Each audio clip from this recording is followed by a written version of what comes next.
Karoline, what do you say to critics of the president's education plan?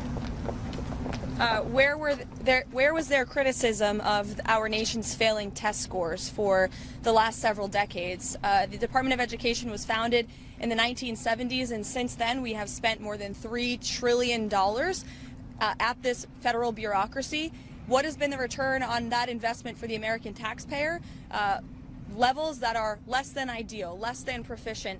Our children's test scores are incredibly concerning when it comes to reading rates, literacy rates, math, and science test scores. The numbers prove that, and this president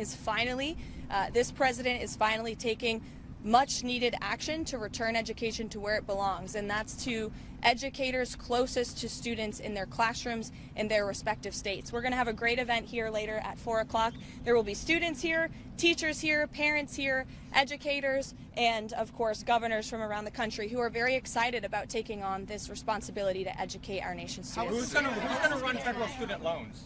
So the Department of Education will be much smaller than it is today. As you know, the president's executive order directed Linda McMahon to greatly minimize the agency. So when it comes to student loans and Pell Grants, those will still be run out of the Department of Education, but we don't need to be spending more than $3 trillion over the course of a few decades on a department that's clearly failing in its initial intention to educate our students. So is the federal government going to be spending less? Much smaller than it is. Is it not going to be shut down completely? And then I have a second question. As I said, Pell Grants and student loans will still be run out of the department in Washington, D.C., but the great responsibility of educating our nation's students will return to the states. And the Department of Education plays a critical role in enforcing civil rights laws that prohibit discrimination.